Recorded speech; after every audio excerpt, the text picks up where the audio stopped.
Değerli dostlar, bugün Ramazan'ın 19. iftarını inşallah iftarımızı birlikte yapacağız. Davetimize icabet ettiğiniz için hepinize ayrı ayrı teşekkür ediyorum. Hepinize tek tek hoş geldiniz diyorum. Sefalar getirdiniz. İcabetinizden dolayı Rabbim sizlerden razı olsun. Bizim bu toplantımızı, iftarımızı, bir araya gelişimizi de hayırlara vesile etsin inşallah. Kardeşlerim, evet, seçime artık şunun sırasında bir gün kaldı. Bugün Cuma günü bitirdik, akşam bittik, şimdi iftar açacağız. Yarın Cumartesi bu saatlerde artık propaganda yasakları başlamış olacak. Herkes belki muhasebesini yapmak için evine çekilecek ve pazar günü sandıklara gideceğiz. Yani önümüzde çalışmak için bir gün kaldı. Biz yaklaşık 2 aydır şehir dolaşıyoruz, meydan dolaşıyoruz, köy dolaşıyoruz. Vatandaşlarımızla temas ediyoruz.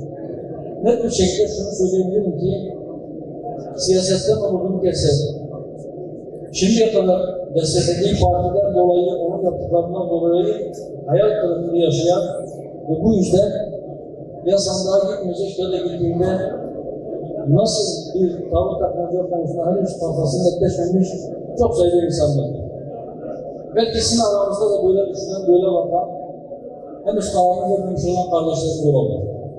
Bu nedenle ben özellikle bu konuda kafası karşı olan kardeşlerimize şunu hatırlatmak istiyorum. Evet, hayal kırıklığı yaşamış olabilirsiniz ama emin olun, yola çıktığımız günden beri insan merkezli siyaset diyoruz. Genel manada siyasetin bugüne kadar, siyaset kurumunun bugüne kadar yaptıklarından dolayı hayal kırıklığı yaşamanızda daha tabii, daha doğal bir şey yok. Çünkü insanlar siyaset genellerinin önemli bir kısmı artık onlar da o kadar yoğun bir şekilde görüyorlar ki neredeyse kanıksamışlar, kabul etmişler, normal karşılamaya başlamışlar, siyaset menfaat üzere dönüyor.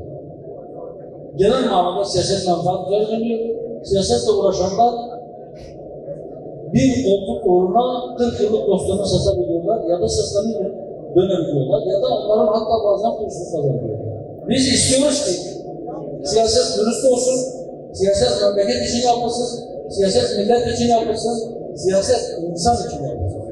Ve bu anlayışımızla insana hizmet edecek, memlekete hizmet edecek olan kardeşlerimizi böyle olduklarına inandığımız temiz, dürüst ve inşallah asla yanlışa düşmeyecek, asla milletin malına el uzatmayacak, asla harama tevessül etmeyecek kardeşlerimizi sizin karşınıza hepinizin tanıklığıdır. Sizin içinizde yıllardır bildiğiniz bir kardeşimizi buradan aday gösterdik, bir kardeşimizi Diyarbakır Büyükşehir Belediye Başkan adayı gösterdik. İkisi de şu anda burada.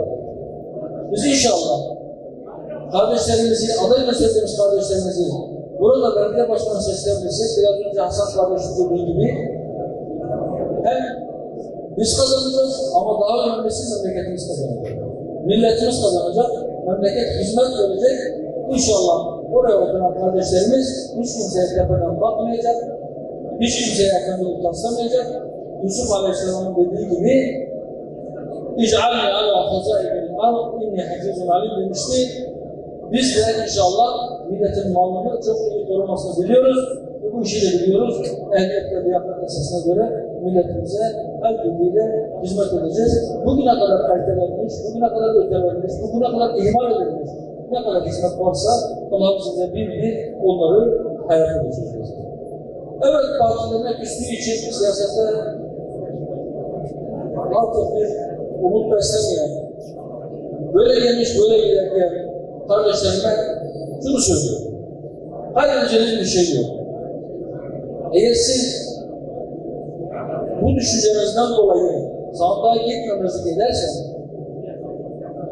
henüz bu noktaya gitmemiş insanların vereceği oylarla yine eski tas eski hamam devam ediyor. Ama bir şeylerin değişmesini istiyorsanız sadece bir şey yok. Gelin diyoruz ki daha önce denemediğimiz gibi gelin bu sefer Hüda Parti'ye. Bu sefer Hüda Parti'nin Allah'ın izniyle farkı gördük. Biz şuna inanıyoruz. Tek bir sefer, niye diyoruz ki bir sefer Hüda Parti'ye? Bir sefer Hüda Parti'ye, Hüda Parti'nin hizmet anlayışına, Hüda Parti'nin siyaset anlayışına, Hüda Parti'nin yerel yönetimleri nasıl milletin hizmetine soktuğuna, milletin son kuruşuna kadar parasını nasıl millet için harcadığına şahit olanlar bir de Hüda Parti'den vazgeçmiyor.